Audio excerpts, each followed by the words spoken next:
Here, this time bringing you some of my favorite games from Steam's Next Fest for February 2023 that is running from now, essentially, until next Monday, February 13th. And for those who might be unaware, I suppose, Steam Next Fest is a celebration of sorts of upcoming, typically indie titles on Steam, where they have tons of demos available for everything involved in this fest, which allows people to play them, take a look at them, wishlist them, check out the early access periods, etc., etc. So every time Steam does this, which is usually a couple of times per year, I like to take a look at some of what they have on offer, of course, and make a video about some of my favorites. That said though, as there are demos available, I would encourage you to go check these games out for yourself and the festival at large, as they have literally a couple thousand demos involved in this, so there are tons to check out. But all of that said, I want to start out with a video game I have already covered, which is Dark Envoy. The developer behind this one sent me the demo a little bit early so I could put out an early preview of it. So I have a video where I talk about this one a little more in depth, but this is from the developers of Tower of Time, a well-received real-time with pause sort of dungeon crawler, with Dark Envoy being a somewhat indirect sequel to that title that expands on a lot of the features present in that first game, becoming more reminiscent of a typical CRPG or TRPG, but keeping the real-time with pause combat. One of my favorite things about this title and its predecessor, Tower of Time, is the AoE abilities that allow you to actually draw the area of effect, which can allow you to do fun things to manipulate the battlefield.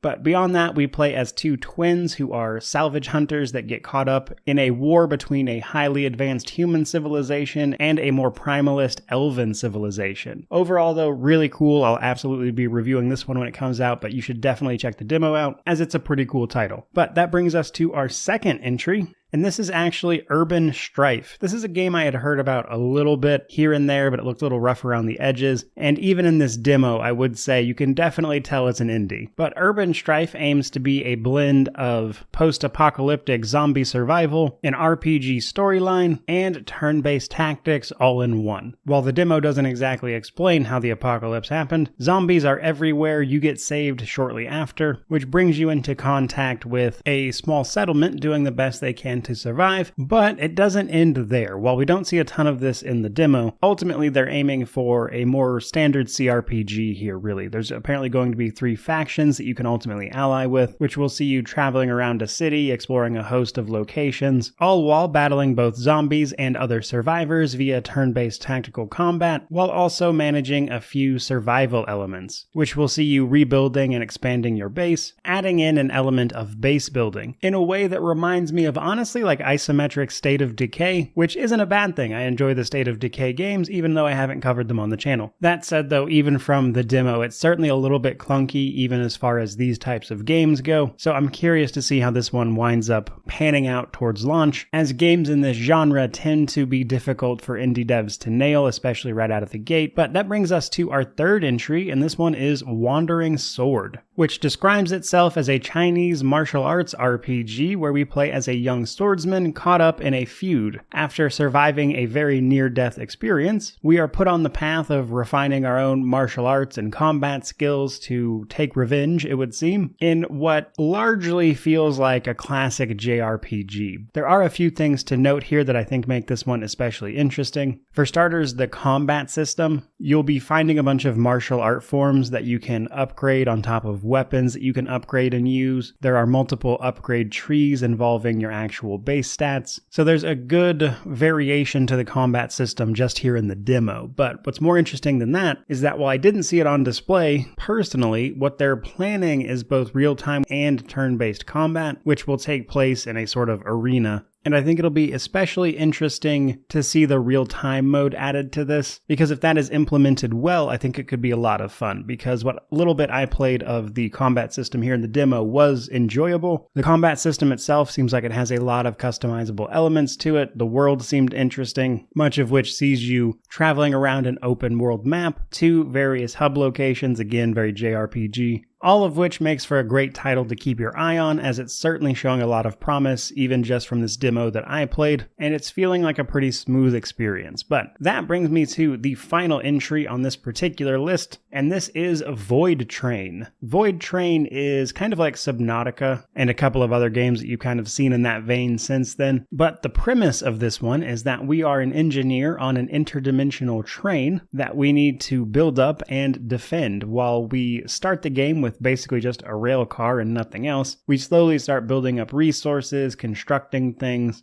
before turning our train into an actual proper train, and then ultimately getting the ability to explore and fight off more creatures. So while the beginning of this doesn't really see too much of that, you can't stray too far from the train, and there's not much in the way of immediate threats, some of the gameplay footage that they released alongside this later shows you building weapons and fighting off interdimensional creatures, while at the same time trying to figure out what happened, because your character was taking shelter in a cabin from a blizzard that then threw them into a portal along an interdimensional train. So certainly some curious stuff going on there, but overall the little bit that I played of Void Train was pretty enjoyable, and depending on how the late game pans out and where they take the story, I think it could be worth keeping an eye on, though it must be said Subnautica set a pretty high bar for these types of games, so we'll have to see if it can match up. Which brings us to the end of the video. Though ultimately, these games were just some of the ones I had the most fun playing and checking out, but as there are thousands of demos involved in Steam Next Fest, I could not possibly cover them all, so I would love to hear both what you think about these titles, as well as any demos you've played during Steam Next Fest that you were particularly excited about down in the comments below, which means, of course, don't forget to like, comment, subscribe, all that YouTube jazz, but regardless of any of that, truly, thank you so much for watching. I really do appreciate it.